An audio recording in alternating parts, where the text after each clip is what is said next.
A pleasant day, ladies and gentlemen. My name is Mr. Joseph B. Quinto, currently affiliated with Benga State University College of Arts and Sciences Humanities Department. And today I'm here to present to you my research in the eyes of award-winning educators in a state university during the pandemic. Countries across the globe have experienced a paradigm shift due to the COVID-19 pandemic, and this includes the education sector. According to PANEV 2021, one of the most significant shifts is in the way education is delivered, from the traditional on-site or residential to online platforms. In consequence, Rasmitadila et al. 2020 stated that alternative learning systems have been adopted by various countries to respond to these educational dilemma. All in all, debate still continues about the pedagogical practices in the Philippines as face-to-face classes won't push through for the majority of degree programs in higher educational institutions. Henceforth, this research aimed to spotlight the pedagogical practices and teaching experiences of award-winning educators in a state university in the Philippines during the COVID-19 pandemic. Specifically, it sought to answer the following research queries. Number one, how did the profiles of the award-winning educators affect their migration from face-to-face to distance education? Number two, how did the award-winning educators conduct their classes in the wake of the COVID-19 pandemic? And number three, what were the roadblocks that the award-winning educators encountered in their classes and how did they overcome them? The study followed a qualitative phenomenological research design. The sample was chosen based on the search made by the university's Supreme Student Government, or SSG, on the students' choice for the most adaptive, effective, and flexible teachers amidst the new normal in education in the first semester of academic year 2020-2021. From 31 nominees, 10 educators were awarded. However, due to personal reasons, only 8 among the 10 agreed to be included in the study. To address the research queries, the researcher created an interview guide that followed the framework for the development of a qualitative, semi-structured interview guide by Calio, Paitila, Johnson, and Kangaznaimi 2016. After the formulation of the preliminary semi-structured interview guide, it underwent an expert validity. Then, 2 nominees from the roster were selected for the pilot testing. Based on the results, the researcher incorporated some changes in the interview guide. A one-on-one in-depth interview was done. When the data was transcribed, they were sent back to the participants for member check or participant validation. The remarks of the participants were then taken into consideration. The data was analyzed following a qualitative thematic analysis based on descriptive phenomenology by Sandler, Limburg, Nilsson, and Palmer 2019. Let me present to you the significant findings. Research query number one. How did the profiles of the award-winning educators affect their migration from face-to-face to distance education? The table shows the award-winning educators' number of years in the teaching profession, their highest educational attainments, and their number of course preparations per semester during the pandemic. All the educators agreed that their years in service and their educational attainments helped them in their migration from face-to-face to distance education in varying degrees. On another note, the number of course preparations affected some educators in a difficult way during the pandemic. E8 or Educator 8 said that even though I only have between 3 and 4 preparations during the pandemic, I feel like the loads were really heavy. It affected me in my migration in such a way that it gave me a more difficult time to prepare for the modules as I wasn't used to this kind of orientation. Research query number two.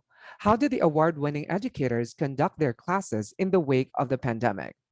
In general, the award-winning educators conducted their classes through the use of preparation and implementation. The preparation commenced during the midterm year of the academic year 2019-2020, while the implementation took place in the first semester in the academic year of 2020-2021. The educators mentioned that the state university in which they're working has a learning management system called Google Classroom. The university also conducted a university wide orientation and training to help faculty members in their migration. Educator 2 explicated the 5 E's in the creation of modules were explained to us. It's good that they conducted those seminars. Then we're given tips on how to conduct classes in Google Classroom. These information helped us, especially on how to handle students online. The award winning educators implemented varied ways to conduct their classes, which are exemplified in the table that you can see. When it comes to instructional methods, the educators incorporated video lectures via PowerPoint presentations, instructor made videos, voice recordings, Google Forms, Google Meet, Zoom, PlagScan, Grammarly, Facebook groups, Facebook Messenger, Facebook Live, YouTube, text messages, phone calls, and printed modules. When it comes to assessment, the educators incorporated formative assessments such as self assessment questionnaires, interviews, guide questions, quotes and photo interpretations, puzzles, and surveys, summative assessments via Google Forms and videos.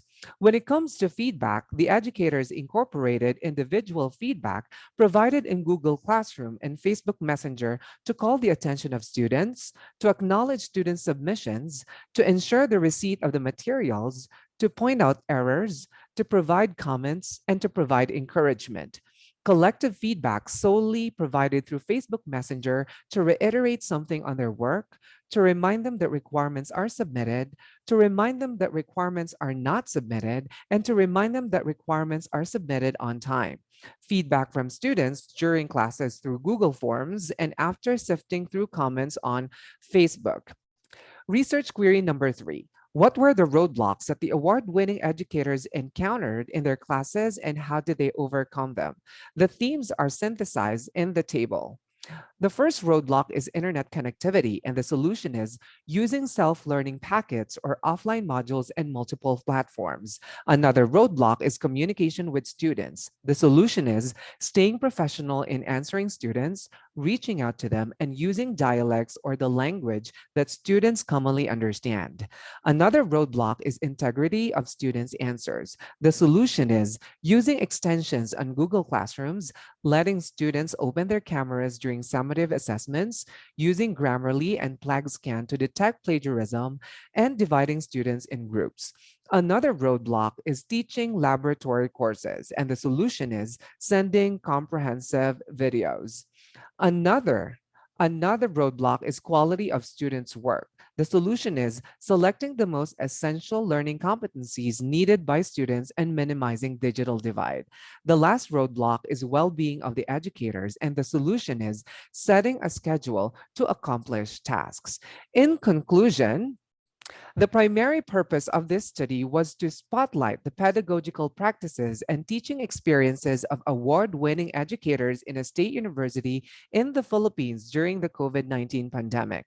One finding showed that years in service and educational attainments were helpful factors in the educators' migration, which means that education or educators in general are encouraged to continue reflecting on their teaching experience in these trying times and continue in their advanced degrees in their respective fields of specialization.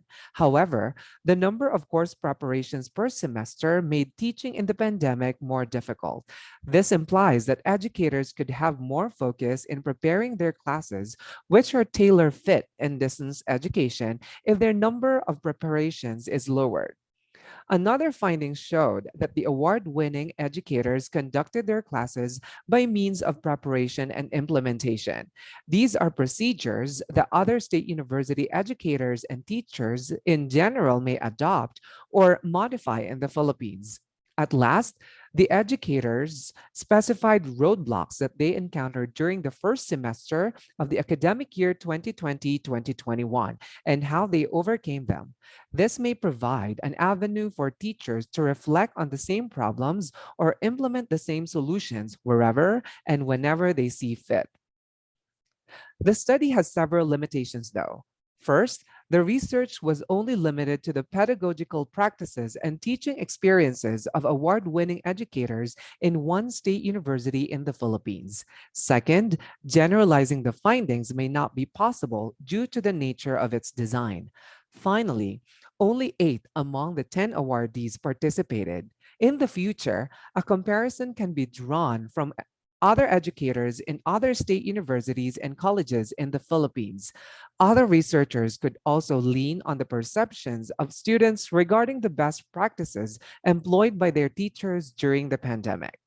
Here are my references, and thank you very much for your attention.